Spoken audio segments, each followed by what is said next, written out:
Hey guys, how's it going? My name's Breph, and welcome to another challenge video. Today, I'm asking the question that absolutely nobody wanted asked. Can you beat Pokémon Blazing Emerald 1.6 with a team of shiny ice types? On the surface, this may seem like an easy challenge, as beating any game with any team is usually a walk in the park. The problem is that I've chosen to use the ice types, of which there are a grand total of 7 available before the end game. 8 if you take the Eevee starter and evolve it into Glaceon. Unfortunately, I can't do that because Eevee is a normal type and I can't evolve it into Glaceon until at least after the 6th badge. Now, there are a couple of workarounds for the ice type that give us a couple more options, but essentially we're stuck with the usual 7. That being the Swinub-Lion, Dugong, Lapras, Sneasel, Snorunt, Spheal, and an Onix. On top of that, the ice type is represented the second fewest of any typing in the game, only behind Dragon. Some of the changes in this game include moving the TMs from the game corner, so things like Ice Beam are going to be much rarer to come by.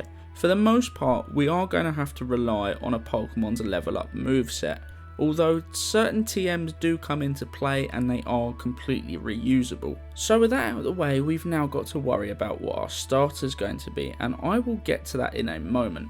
But for now, we begin the game, and I choose to play on hard mode because I am hard as always, although that lasted for about as long as I do. We choose the male character, although we're not given a choice, and we do give ourselves the witty and inventive name of Breph. So one of the great things about Blazing Emerald, if you haven't played it already, is that you have the option between the standard starters, the Eevee, Clefairy and Pikachu, or the custom starter list, which gives you a wider variety of Pokemon to choose from at the start. But of that really long list, only one single Pokemon has the Ice type, and that is the starter option of Spheal.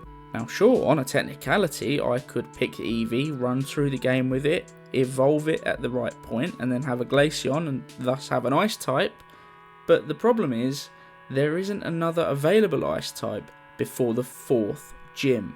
So I have to play through half of the game basically before I can actually get an Ice type. So I ruled that one out and went with the Round Boy. And thus begins the very first slog of the game, because this isn't just an Ice type video. This is an M&S Ice type video. I need to reset for a shiny Spheal. One of the things I love about this game is that with every reset, the trainers' IDs change, the Pokemon IDs change, whatever changes. It basically means that no 2 resets are the same in terms of IVs, EVs, and that means their shiny chance. So random Pokemon and trainer Pokemon can all be shiny. This change also generates through save states, so I can put down a save state while on the Spheal menu, and each time I start it over the encounter with the Zigzagoon, of course, I have a chance of either Pokemon being shiny. With the base odds being 1 out of 1000, I had pretty high hopes, and in fact before long I had found my first shiny. A shiny Zigzagoon, and oh boy, did I see a lot of shiny Zigzagoon.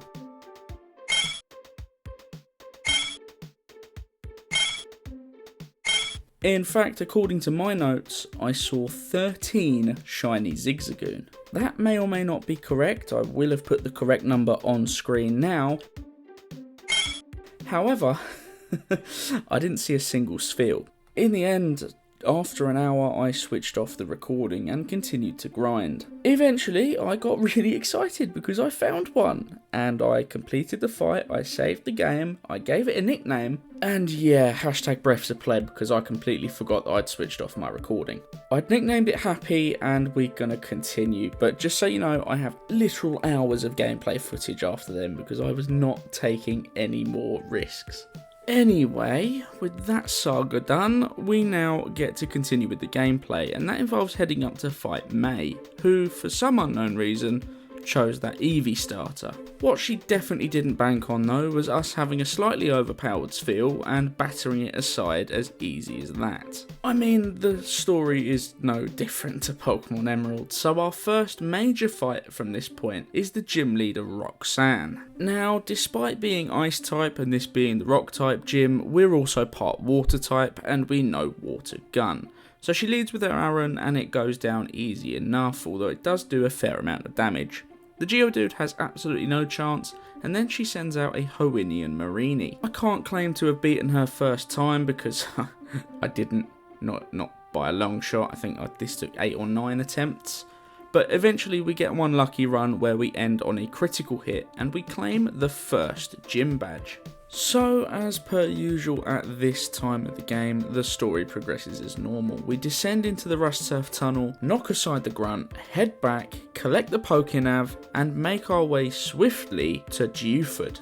Once there, we head immediately into the cave, delivering the letter to Stephen, and then heading down to the first major change of this game. We have to partake in a double battle with Blake. Look, I'd absolutely love to say that I swept this aside and I carried us both, but he absolutely made the difference. Yeah, without his help, I definitely couldn't have beaten this double battle. Something about using a ridiculously weak Seal as your only Pokemon in a double battle against other level 20 odd Pokemon is... yeah, it's not ideal. It's not ideal. Neither were our first few attempts at the gym. Blake, the replacement for Brawly, of course, he uses dark types, which, although being neutral, I don't have anything to particularly help me, and he does have one of those pacey little Sneasels. He leads with a Murkrow, and it's relatively easy to defeat because we've got Aurora Beam. It didn't cause many issues in any of the runs, so I can't really complain. He then brings in that Sneasel, and it's got both speed and power under its belt, and this thing tripped me up time and time again. His pursuits do a lot of damage, and I really am only relying on Body Slam to help me. The last Pokemon he sends out is Houndour, which, being part Fire type, you really should know how it goes, but it's got Glare and its pursuits hit hard as well, so there's not really an easy way to beat it, because it also needs 2 Water Guns. Eventually though, we are able to defeat his trio of Pokemon and move ourselves on towards the 3rd badge. But before we can get there, we have to jump into the museum where we rescue Captain Stern. Archie barrels in and calls us all simps. Hey, that reminds me. If you like this content, please do drop a like, share the video with your friends, and hit that big red subscribe button. I know I've neglected the channel recently, over recent months, and let's be honest, years, but I am looking for 2024 to be our year. We're bringing back the Brephish Empire, so please do hit that subscribe button, join the Discord server, get yourself involved, and here is to a happy 2024. Anyway, this is the bit I was kind of dreading. It's not the fun bit anymore. We have to fight May. She uses one of each of the 3 classic starters, the Pikachu, Clefairy and Eevee.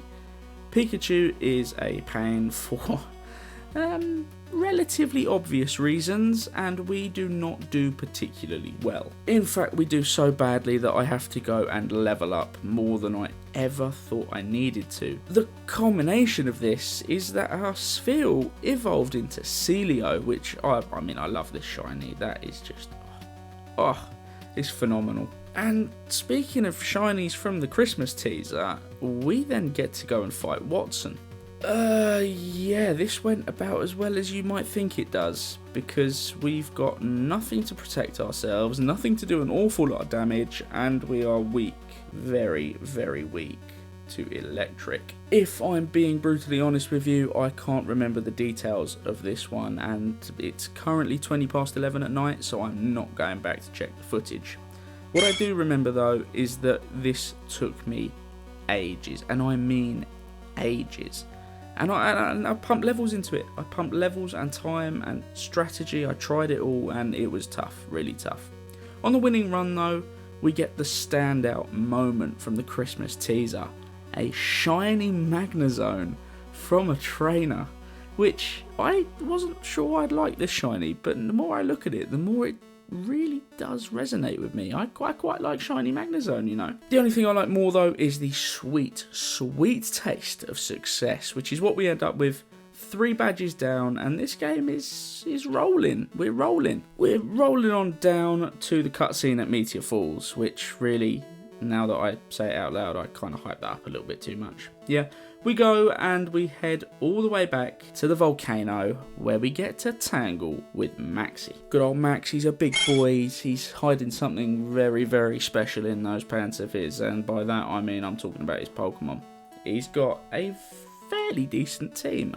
He didn't plan on our seal though, because yeah, it was a first time victory, and if you notice the levels creeping up slightly more than they normally should, it's because I did the trick house, and the very first trick room gives you a lucky egg as the held item, which is what I use for the majority of my grinding actually. And what grinding am I referring to? Well, you'll have to wait and see, because before I can give you the big reveal, we end up in another fight with Wally on the way down from the volcano. I really like this placement, slight tangent, but I really like the placement of this fight. The fact that Wally crops up more and more throughout the gameplay really makes him feel like the rival that he's intended to be. I really wish that this was a feature in Pokémon Emerald, because he really doesn't crop up enough. Anyway, he's using the, well, early forms of his endgame team, and I love the continuity. But unfortunately, a lot of his Pokemon are quite weak as first and middle stages, so beating him wasn't difficult.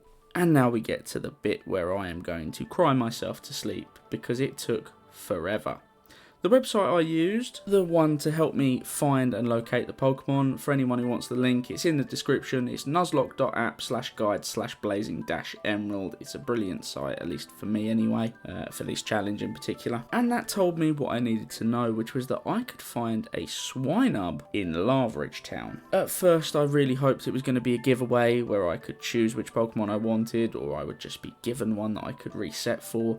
Yeah, that didn't happen. I learnt very quickly that they've replaced the Wynot egg. Strudel Muffin, the creator of this ROM hack, has created hell on earth to shiny hunt.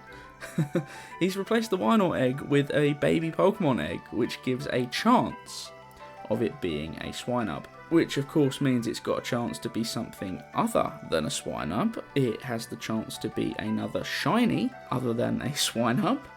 And most painful of all means that I have to reset before I collect the egg in order to hunt it, and it's not particularly quick to hatch. I had the Mac bike, I had speed up, I was banging those left and right keys, travelling the distance, and it took time. More time than I would like to hunt, and well, just to even open the egg, but to hunt for this next shiny. Anyway, I've given it away now, and we eventually hatch ourselves a lovely, crisp, white, shiny Swinub.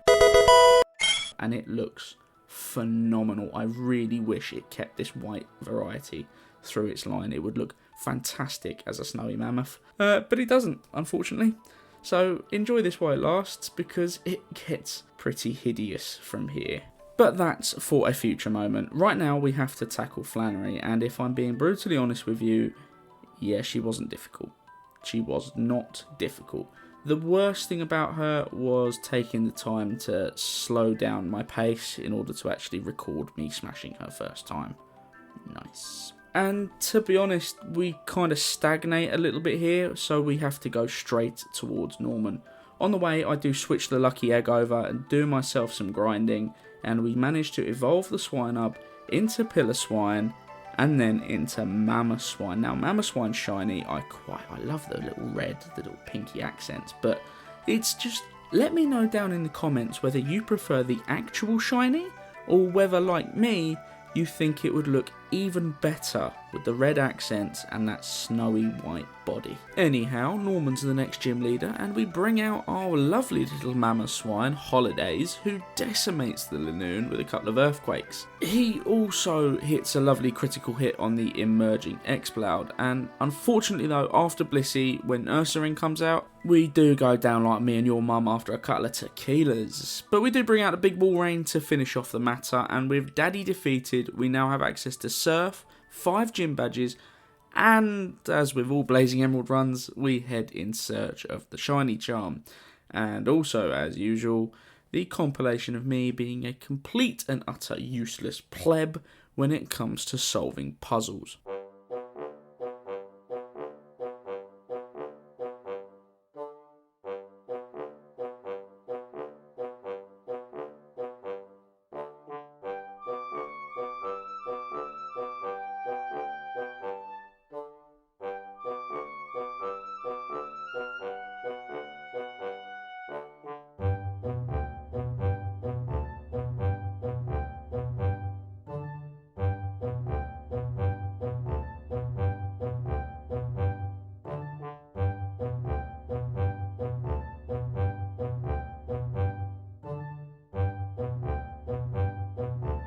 Oh, to be honest, I can only apologise to you all. That was painful for me to watch back, even at stupid speed. So, I'm sorry. That was really, really useless. I am useless. Just take a look at my upload schedule. That'll give you that information. Back to the game, though. The Weather Institute is up next, and let me tell you now, there is absolutely no chance that I'm keeping that cast form anywhere near my team. What we will tackle though is the May fight that goes on afterwards, and if we're being honest with each other, it's not too different from the last one. Holidays can basically spam moves and win, although it is really quite nice to see an Espeon. You don't tend to see too many of those in Gen 3 games. But anyway, with May battered aside, the next challenge we have to look for is Winona, and to be honest with you, it's currently 20 past 1 in the morning, so I'm going to keep this nice and quick. Icicle Spear Mamoswine is insane against the flying type gym.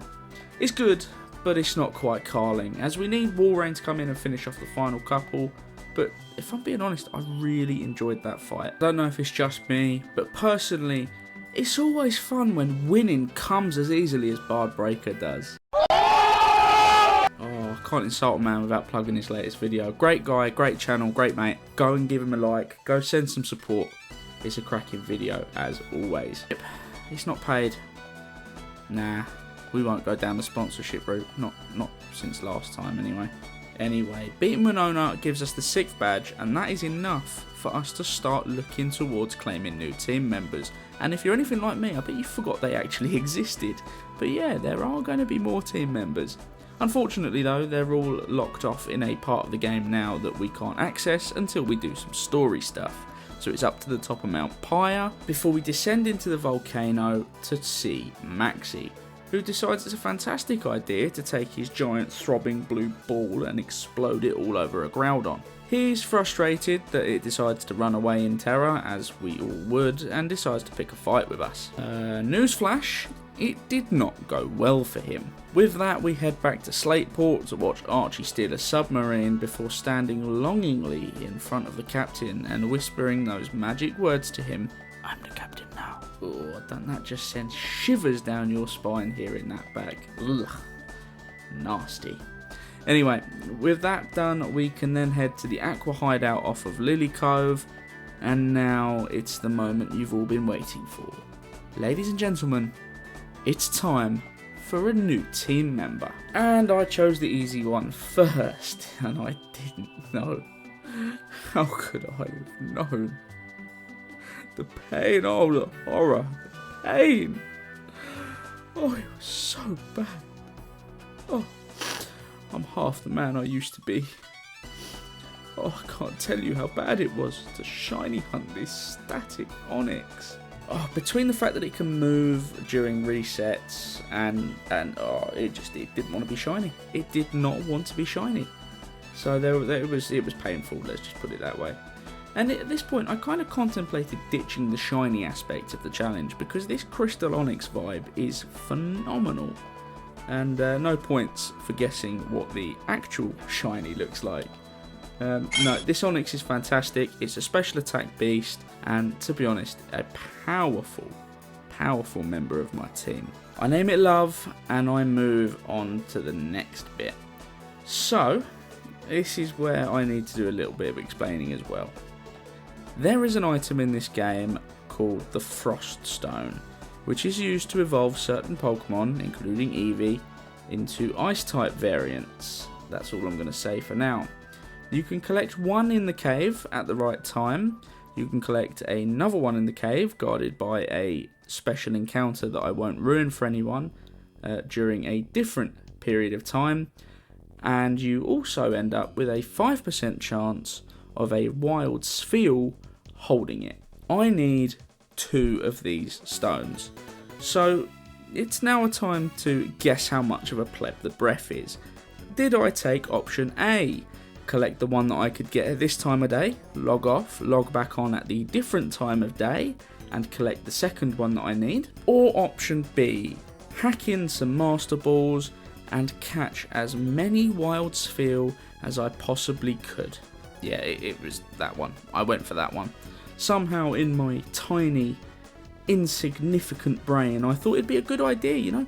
5% chance, what's that? 1 in 20? I don't know, I don't do maths, but I'll tell you what it turned out to be, a pain in the arse, because I caught a lot of spheal. I mean, here at the front of box 1 are the 2 spheal that held this item, and here are all the other spheal. Yeah, that is a lot of spheal. Don't bother with the maths, I'm not doing it. But now it's worth it, because we can get some other team members. So a fun fact about the Frost Stone is that it can be used to evolve a Cantonian Sandshrew and a Cantonian Vulpix. In fact, what it actually does is evolve Cantonian Shiny Vulpix into Shiny Alolan Vulpix, and similarly it evolves Shiny Cantonian Sandshrew into Shiny Alolan Sandslash. Couple that with the wild Shiny Lapras you can find in the wild, and I have a special message to you all. Happy holidays, love from the Breph. Yeah, this was originally going to be a Christmas Day video, but life gets in the way as ever. So you got the teaser, and this is the result of all of my hard work. Can you tell? I can't. Seriously though, I hope you all had a very fantastic festive season, and I just want to send all of my love to you all and your families. Hope it was amazing, and here is to 2024. And what a better way to kick off the new year than by jumping into the fight with Tate and Liza. For the first time in, I can't even tell you how many challenge videos, we get to take on the double battle gym leaders with a full team of 6. I'm telling you, I felt invincible with these guys in my team. I felt absolutely unstoppable, and the fight went exactly how you'd think it would. I absolutely ruined them. We're in the home straight now, the final leg of the game, and next up is the double battle with Steven. Having a full team of 6, the hardest decision to make was to choose which 3 to send in, which actually, now that I mention it, isn't a very difficult choice given that they're all ridiculously powerful. It wasn't a difficult fight, and before long we are heading down towards the seafloor cavern. Down there we have the fight with Archie, and he's the hardest one of the 2 team bosses because we don't really have anyone on our team who can counter his. Unfortunately though, we do have ridiculously overpowered Pokemon, and the fight is not too difficult. From there, you all know what happens. He unknowingly releases Kyogre, setting in motion the events that will lead to the end of the world. We, a 10-year-old boy in this case, are sent up the biggest tower in the region to wake a Sky Dragon to save the world. And from there, we get to tackle Juan, the final gym leader. I won't lie, I expected this one to be tough, and I was woefully disappointed. It really, really wasn't.